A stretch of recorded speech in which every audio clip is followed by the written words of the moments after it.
Thanks very much for staying with us. Time now for Eye on Africa with me, Georgia Calvin-Smith. Tonight, Kenya's top prosecutors moved to charge 54 suspects over the theft of 70 million euros from the National Youth Service. The organisation's head is amongst over a dozen people caught up in a dawn raid by police. Also, Madagascar sees a spike in the number of business people being kidnapped in the capital. Most are from the Karana community, whose few members play a disproportionately large part in the economy and so are seen as high-value targets by those looking for ransoms. And Siya Kolisi becomes the first black South African to captain the national rugby side in a full test match. His promotion seen as a positive sign of efforts of the sport to move away from a racially divided past. We take a closer look. But first, Kenyan authorities have charged 54 people as part of an investigation into the theft of around 70 million euros of public money. Most of those accused are civil servants, and the head of the National Youth Service is amongst them. Most of the corruption allegedly happened at the NYS, a paramilitary training institution from which funds were reportedly stolen through fake invoices. Julia Steers tells us more about the scope of the suspected graft. Was the same organization, which, by the way, has been very publicly supported by President Kenyatta, that was caught up in a similar scandal along similar charges in 2015. And today, along with the head of this organization, the chief internal auditor at the National Treasury was also named. As of today, we know that 20 people were taken into custody, and the chief prosecutor called for the others to hand themselves in. And we expect them to be arraigned, to be charged tomorrow on charges that range from forgery to, of course, abuse of office. And in terms of how widespread this is, it's significant to note, as you said, it's up to $100 million in alleged graft. And also, the chief prosecutor said today that they will be looking into the role of the banks in this, into Kenya's banks, and into whether or not they were complicit in this alleged graft. So again, that speaks to just how widespread the problem is here. The graft has been a big problem in the country for so long. Do you believe that most Kenyans take President Kenyatta's vows to tackle the problem seriously? It's a difficult question. Kenyatta has been tough in terms of his talk on corruption since he was campaigning for his first term in office, all throughout his first term in office, and during the campaign for now his second term. But so far, under his watch, there have been no high-profile individuals charged with corruption. So I think Kenyans have a very difficult time taking his words, even his tough talk today, as anything other than lip service. Just last year, Kenya fell to 143 out of 180 on Transparency International's corruption index. And just watching the response of Kenyans on social media and on Twitter specifically over the last week as the story has broken, it seems as though Kenyan voters, the Kenyan public, has very little confidence in this current government or current politicians to genuinely tackle the issue of corruption. Julie Steers there for us in Nairobi. Now, Mamadou Gassama is being hailed as a hero, and on Monday met with French President Emmanuel Macron at the Élysée Palace here in Paris. The 22-year-old Malian migrant's heart-stopping rescue of a 4-year-old dangling from a balcony was caught on camera. Millions of people have seen his daring climb up a building in Paris to save a life. Now, he's been nicknamed the French Spiderman and has been awarded a medal for his bravery, offered a job with the fire service and a permanent home in France. A presidential thank you with French citizenship as a reward, and also a job with the fireman brigade.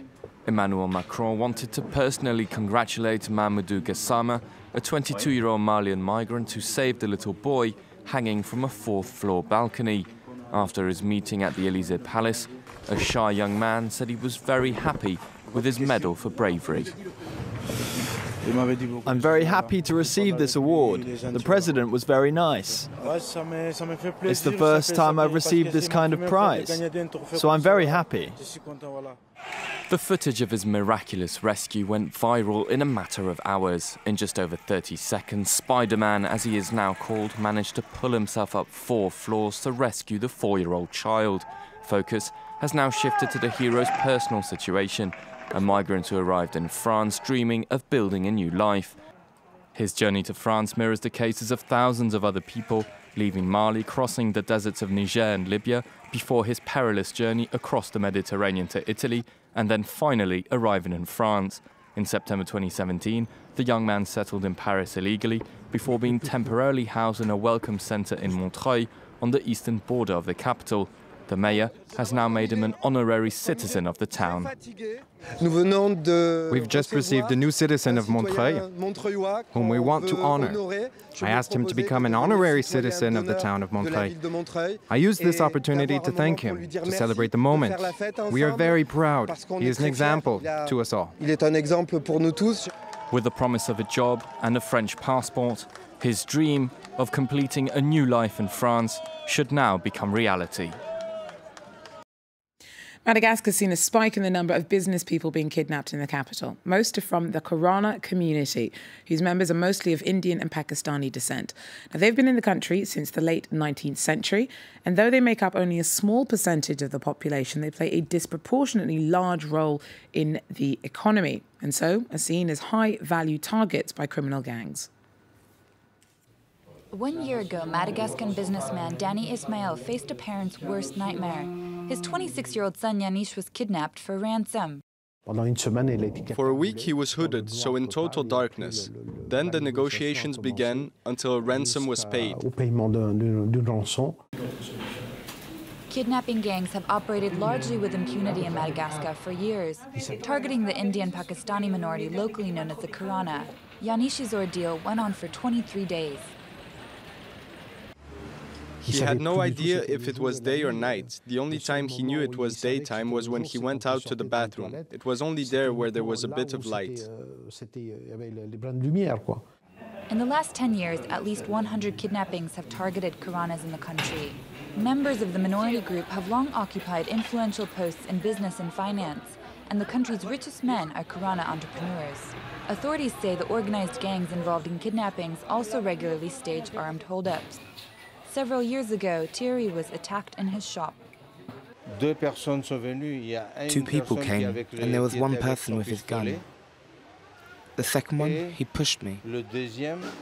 I fell, and one got on top of me and said, "Where's the money?"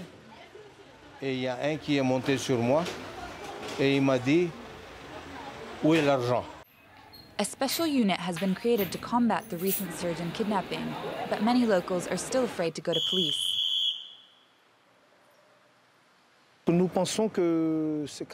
We believe that the cases where people didn't complain were due to fear, because we've heard that the kidnappers, they threatened the victim again if they reported it afterwards. They threatened to kill them.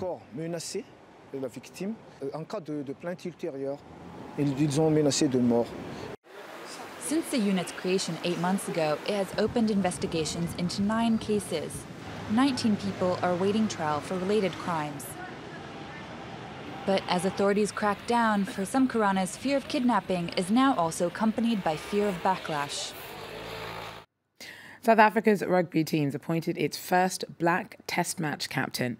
Siya Kolisi will lead the Springboks for the 3-test series against England next month. His promotion is seen as a positive sign of efforts of the sport to move away from a racially divided past. Take a look. A historic appointment that could have repercussions beyond the rugby field. Siya Kolisi has been selected to carry the armband for the Springboks' upcoming 3-game series against England, making him the first black player to captain the national side in a full test match. Springbok coach Rassie Erasmus said the appointment was not political, but based purely on merit and performance. Yet the move has been hailed as a major breakthrough for South African rugby, as the sport continues to grapple with the legacy of apartheid.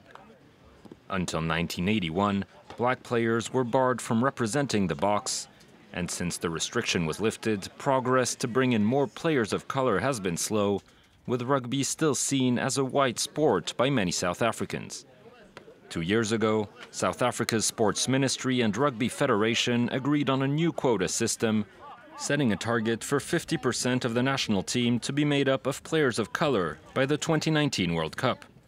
The move has been criticized by some pundits for going against merit-based selections, yet others argue it will push teams to invest more resources into developing black talent. Well, that's it for Eye on Africa for now. Thanks for joining us. Do so again. Take care.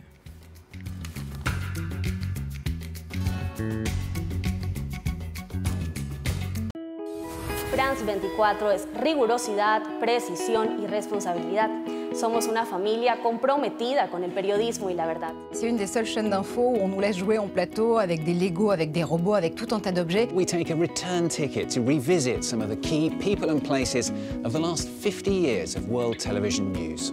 على فرانس 24 يمكننا أن نحاور